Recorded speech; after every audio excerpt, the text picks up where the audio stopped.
Assalamualaikum warahmatullahi wabarakatuh. Sekarang saya mau menceritakan atau mau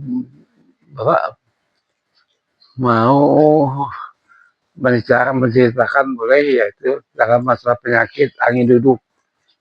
Dan memang saya pernah ngalamin angin duduk yang tanda-tandanya adalah gini.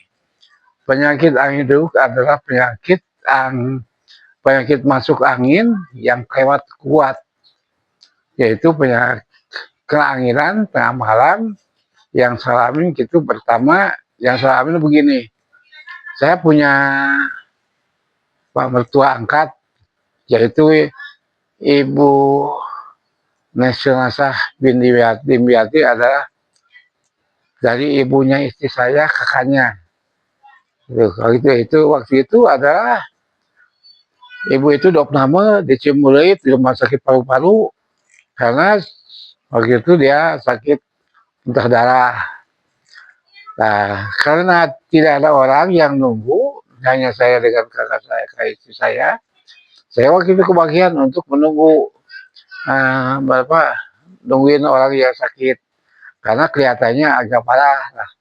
Jadi takut-takut tengah malam butuh apa-apa, jadi akhirnya saya nungguin di situ.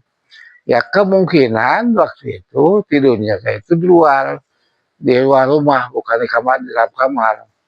Jadi tidurnya itu adalah di kursi biasa. Jadi nggak pakai baju hangat, nggak pakai jaket. Disitulah timbulnya angin duduk. Tanda-tandanya angin duduk adalah pertama nggak bisa baru bergibas atau bersin, bahasa sebenarnya bersin. Yang kedua nggak bisa batuk, nggak bisa ketawa bebas. Yang ketiga adalah itu aja yang kelihatannya kayak gitu. Hasil yang nggak bisa bersin, nggak bisa ketawa bebas. Jadi merasa sakit di sini. Saya sudah coba begitu, dari cobain oleh saya diobatin dengan diobatin. Waktu itu saya rumahnya ukuran antara 7 ke 6 meter, jadi cuma ada 2 kamar. Kamar itu sudah akhirnya sama saya itu ukuran 3 ke 3 meter. Akhirnya karena takutnya badan dia kedinginan, akhirnya di kamar saya pakai fatomak, tengah malam pakai fatomak, akhirnya ngerasa panas, tapi tetap nggak berhasil. Udah coba lagi kedua, di apa di diobatin dengan kayak menggelar kasur di siang hari dengan terik matahari di halaman rumah, terus saya tidur di situ, tetap nggak berhasil. Terus saya pikir, ini gimana caranya? Akhirnya saya timbul semua pikiran, ini udara itu mungkin masuk ke paru-paru, terus menekan ke ke paru-paru. Ya, sudah itu masuk kenekan ke paru-paru di atas. Cuman karena udara itu sifatnya panas, akhirnya nggak bisa turun ke bawah untuk nggak bisa kebuang ke tubuh. Akhirnya menahan di situ. Nah, akhirnya oleh saya dicoba diurut gitu.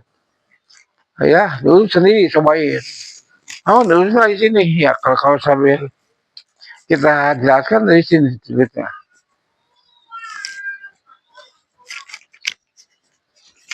Nah, kan kita ada pasti ya, ini kan tulang ini,